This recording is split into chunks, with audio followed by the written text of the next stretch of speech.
अस्सलाम वालेकुम viewers, this is Jawad and welcome back to another video. तो फाइनली आपके लिए ले आया हूँ जी फिज़िक्स का जो सेकंड ईयर का पेपर है HSC2 का। तो पेपर ओवरऑल तकरीबन एक बैलेंस पेपर था, ना तो हम इसको ज़्यादा डिफ़िकल्ट कह सकते हैं और ना ही बिल्कुल इसको इजी कह सकते हैं। तो चलिए इसको डिस्कस करते हैं। तो यहाँ पे अगर हम सेक्शन बी की बात करें तो हमारे पास सेक्शन बी में जो 14 पार्ट्स थे और यहाँ पे दरमियान में कोई वो जो फैक्टर मैंने आपको बताया था लिमिटिंग फैक्टर यहाँ पे नहीं लगा, बिल्कुल एक ओपन चॉइस थी। और यहाँ पे अगर 14 पार्ट्स की बात की जाए तो पहला जो इसमें पार्ट था, why it is safe to stay inside a automobile during a light storm, कि अगर गरज चमक हो रही हो तो हमें अपनी गाड़ी के अंदर क्यों रहना चाहिए।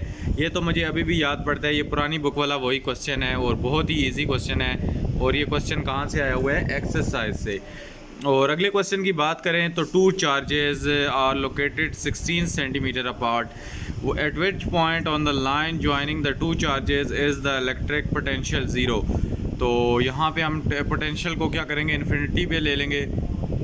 Take a potential and infinity to be zero. तो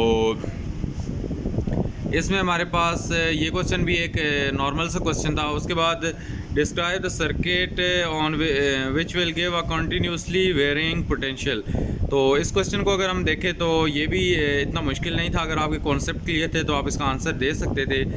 उसके बाद अगला क्वेश्चन है, state and prove the maximum power transformer power of a transform maximum power transfer theorem. तो ये आपने प्रूव करना था। और उसके बाद will two long straight parallel wires carrying current in opposite direction attract or repel each other।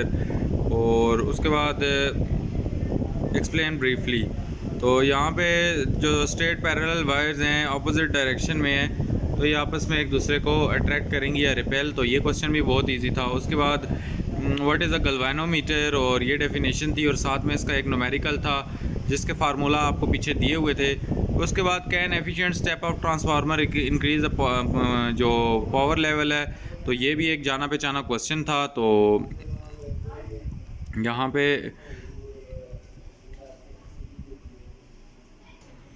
यहाँ पे हम थे कि ये जो गैल्वेनोमीटर है और how 5 milliampere and 100 ohm galvanometer is converted into 20 volt galvanometer.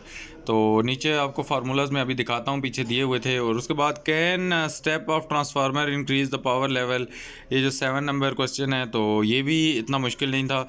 उसके बाद state the end prove the second postulate of Bohr model. तो ये केमिस्ट्री के क्वेश्चंस फिज़िक्स में देने की तुक तो नहीं बनती थी, by the way not a difficult question. और उसके बाद prove the ideal capacitor connected to AC source does not dissipate the power. और उसके बाद 10 नंबर में in R L series AC circuit will the current lead और lag और lead the voltage, illustrate your answer by phasor diagram, this was a new concept. और उसके बाद ये पैरामैग्नेटिक डायमैग्नेटिक, तो वही इंपॉर्टेंट था। उसके बाद स्ट्रेस स्ट्रेन वाला भी इम्पोर्टेंट था। और what is the working principle of magnetic elevation train, तो ये थोड़ा चेंज था। Why is transistor called current application devices, तो इसको भी थोड़ा सा कॉन्सेप्चुअल था। और एक्सप्लेन द पीएन जंक्शन।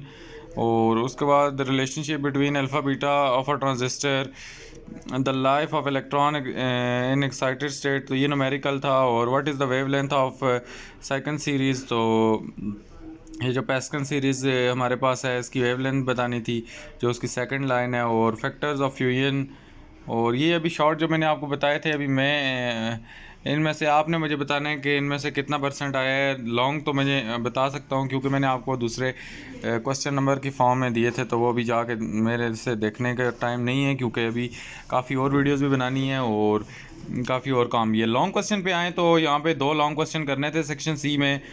तो प्रोसेस ऑफ चार्जिंग और डिसचार्जिंग कैपेसिटर वाला एक लॉन्ग क्वेश्चन है, इसका मुझे कंफर्म नहीं है, लेकिन जो एम्पेयर लॉ है ये मैंने आपको बताया था। और उसके बाद आपको एक न्यूमेरिकल दिया हुआ है इसी एम्पेयर लॉ का, तो करंट कैरिंग सोलिनॉइड का, तो ये भी आपने देख लेना है। तो काफ़ी ज़्यादा वहाँ से भी आया, अगर आपने वो गेस्ट देखा हो।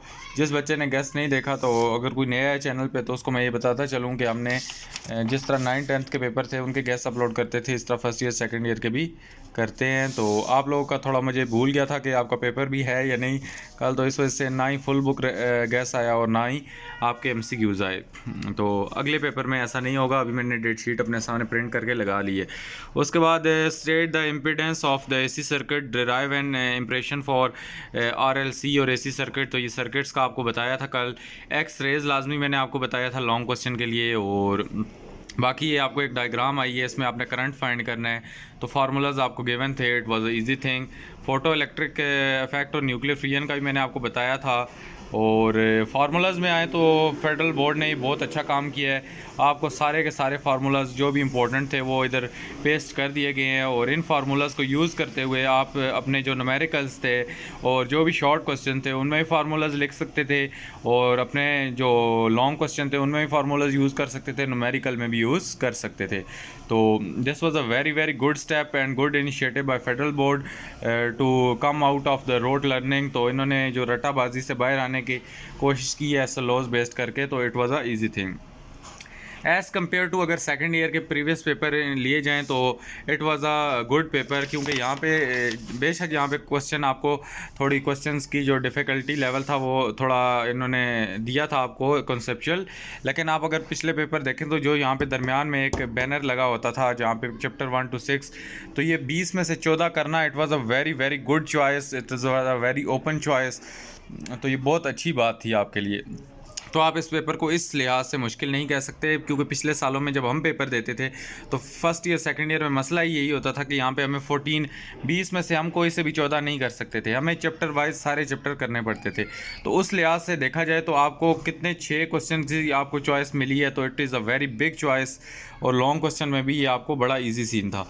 ओवरऑल मैं इसको बैलेंस पेपर कहूँगा। और नीचे आप कमेंट्स करके बताएं कि आपका पेपर कैसा हुआ है, और फीडबैक अपना दें कि गेस्ट में से कितने % लॉन्ग आए हैं, शॉर्ट आए हैं। अगर आपने उसको फॉलो किया था, नहीं फॉलो किया तो चैनल को अभी सब्सक्राइब कर लो। आगे MCQs, short question, long question, सारी चीज़ों की वीडियोस आने वाली हैं। फर्स्ट ईयर सेकंड ईयर और सेकंड ईयर के बच्चों के प्रैक्टिकल्स तक हम साथ चलेंगे, तो आपको प्रैक्टिकल्स भी कराएंगे, टेंशन आपने नहीं लेनी। मिलता हूँ किसी और वीडियो में, अपना बहुत सा ख्याल रखिएगा। अल्लाह हाफिज़, टेक केयर।